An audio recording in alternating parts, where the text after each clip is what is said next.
राधे राधे दोस्तों, जय श्री कृष्णा। कान्हा जी की कृपा हम सब पर बनी रहे, इन्हीं शुभकामनाओं के साथ आज की वीडियो को शुरू करते हैं। दोस्तों, आप सबका हमारे YouTube चैनल भक्ति में आस्था पर हार्दिक स्वागत है। आज की इस वीडियो में हम आपको गंगा दशहरा की जानकारी देंगे। आप सबसे रिक्वेस्ट है कि वीडियो को पूरा और ध्यान से सुनिएगा। चलिए शुरू करते हैं। ज्येष्ठ शुक्ल दशमी के दिन ही भागीरथ गंगा को धरती पर लाए थे। इस दिन गंगा धरती पर अवतरित हुई थी, जिसे हम गंगा दशहरा के नाम से मनाते हैं। इस बार गंगा दशहरा 9 जून दिन गुरुवार को पड़ रहा है। पौराणिक मान्यता के अनुसार जेठ मास के शुक्ल पक्ष की दशमी तिथि के दिन हस्त नक्षत्र में मां गंगा स्वर्ग से पृथ्वी पर आई थी। इस साल हस्त नक्षत्र 9 जून दिन गुरुवार की सुबह 4:32 से शुरू होकर 10 जून शुक्रवार की सुबह 4:26 तक रहेगा, जबकि दशमी तिथि 9 जून की सुबह 8:22 से शुरू होकर 10 जून की सुबह 7:25 तक रहेगी। इसे गंगा अवतरण भी कहा जाता है। ज्योतिषाचार्यों के अनुसार गंगा दशहरा पर गंगा आदि पवित्र नदियों में स्नान दान पुण्य का विशेष महत्व है। मान्यता है कि भागीरथ के 60,000 पूर्वजों को कपिल मुनि का श्राप मिला था, जिसकी वजह से राजा भगीरथ ने गंगा को धरती पर लाने के लिए घोर तपस्या की। उनकी तपस्या से प्रसन्न होकर मां गंगा धरती पर प्रकट हुई। मां गंगा मोक्षदायिनी और समस्त पापों का नाश करने वाली हैं। मां गंगा अक्षय पुण्य फल प्रदान करने वाली हैं। इनकी महिमा पुराणों में भी की गई है। तुलसीदास ने भी कलयुग में सद्गति के लिए श्री राम और देव नदी गंगा का पवित्र जल को ही अपना आधार बनाया है। हिंदू संस्कृति में किसी भी शुभ कार्य या शुद्धि के लिए गंगा जल प्रयोग में लाया जाता है। अगर गंगा में स्नान नहीं कर सकें तो घर में नहाने के पानी में गंगा जल मिलाकर स्नान कर लेना चाहिए और गंगा जी का पूजन करना चाहिए। इस दिन 10 के अंक का विशेष महत्व होता है।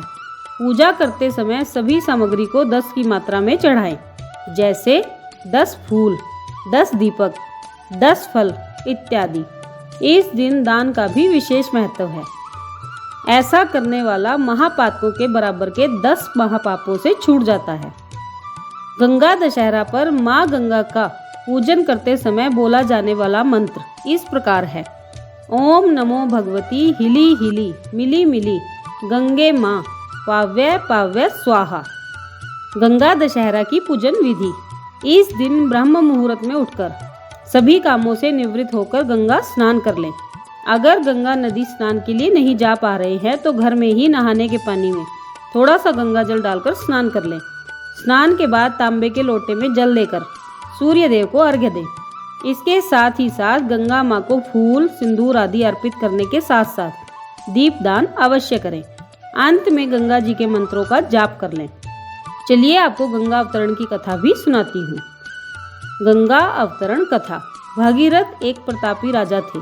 अपने पूर्वजों को जीवन मरण के दोष से मुक्त करने तथा गंगा को पृथ्वी पर लाने के लिए उन्होंने कठोर तपस्या प्रारंभ की। गंगा उनकी तपस्या से प्रसन्न हुई तथा स्वर्ग से पृथ्वी पर आने के लिए तैयार हो गई। उन्होंने भागीरथ से कहा कि यदि वे सीधे स्वर्ग से पृथ्वी पर गिरेंगी तो पृथ्वी उनका वेग सह नहीं पाएगी और वह रसातल में पहुंच जाएंगी। यह सुनकर भागीरथ सोच में पड़ गए। तब भागीरथ ने भगवान शिव की उपासना शुरू कर दी। संसार के दुखों को हरने वाले भगवान शिव जी प्रसन्न हुए और भागीरथ से वर मांगने को कहा। भागीरथ ने उनसे अपनी बात कह दी। गंगा जैसे ही स्वर्ग से पृथ्वी पर उतरने लगी तो गंगा का गर्व दूर करने के लिए भगवान शिव ने उन्हें जटाओं में कैद कर लिया। इस पर गंगा ने शिव से माफी मांगी तो एक छोटे से पोखरे में उसे छोड़ दिया। वहां से गंगा का पृथ्वी पर अवतरण हुआ। युगों युगों तक बहने वाली गंगा की धारा महाराज भगीरथ की कष्टमय साधना की गाथा कहती है। गंगा प्राणी मात्र को जीवन दान ही नहीं देती बल्कि मुक्ति भी देती है। गंगा दशहरा पर बन रहा है खास योग। गंगा दशहरा के दिन गज केसरी योग बन रहा है। ज्योतिष शास्त्र के अनुसार जब कुंडली में गुरु और चंद्रमा दोनों ही एक ही जगह बैठे हों तो गज केसरी योग बन जाता है। इस योग को काफी शुभ माना जाता है। गज केसरी योग होने पर हाथी के समान शक्ति के साथ साथ धन दौलत प्राप्त होती है। गज केसरी के अलावा इस दिन महालक्ष्मी योग भी बन रहा है। ये योग शुक्र और बुध की युति से बनता है। इसके अलावा कुंडली में वृषभ राशि में सूर्य और बुध की युति हो रही है, जिसके कारण बुध आदित्य योग बन रहा है, जो कि बड़ा ही शुभ है। गंगा दशहरा का शुभ मुहूर्त ज्येष्ठ मास के शुक्ल पक्ष की दशमी तिथि 9 जून की सुबह 8:21 से शुरू हो रही है और दशमी तिथि 10 जून की सुबह 7:25 तक रहेगी। हस्त नक्षत्र 9 जून की सुबह 4:31 से शुरू होकर 10 जून की सुबह 4:26 तक रहेगा। गंगा स्नान का शुभ समय सूर्योदय से लेकर 7:07 तक, उसके बाद सुबह 8:23 से दोपहर के 2:05 तक। गंगा दशहरा पर स्नान करने से या गंगा जल का सेवन करने से 10 तरह के पाप नष्ट होते हैं। मनुष्य को 10 तरह के पापों से छुटकारा मिलता है। पुराण कहते हैं कि इस दिन गंगा जल के सेवन या गंगा स्नान से अनजाने में हुए पाप और कष्टों से मुक्ति मिल जाती है और 10 प्रकार के पाप नष्ट होते हैं। पहला, दैहिक पाप, बिना दी हुई वस्तु को लेना, निषिद्ध हिंसा, पर स्त्री संगम, यह 3 प्रकार का दैहिक पाप माना गया है।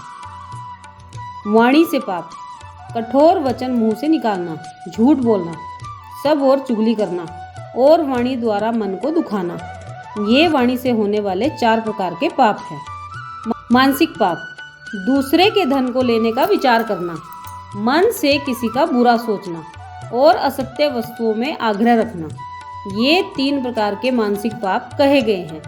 यानी कि दैहिक, वाणी द्वारा और मानसिक पाप, ये सभी गंगा दशहरा के दिन पतित पावनी गंगा स्नान से धुल जाते हैं। विष्णु पुराण में लिखा है कि गंगा का नाम लेने या गंगा का नाम सुनने से, उसे देखने से, उसका जल पीने से, गंगा का स्पर्श करने से, उसमें स्नान करने से तथा 100 योजन कोस से भी गंगा का नाम उच्चारण करने मात्र से मनुष्य के 3 जन्मों के पाप नष्ट हो जाते हैं। पद्म पुराण की कथा के अनुसार आदि काल में ब्रह्मा जी ने सृष्टि की मूल प्रकृति से कहा, हे देवी, तुम समस्त लोगों का आदि कारण बनो, मैं तुमसे ही संसार की सृष्टि प्रारंभ करूंगा।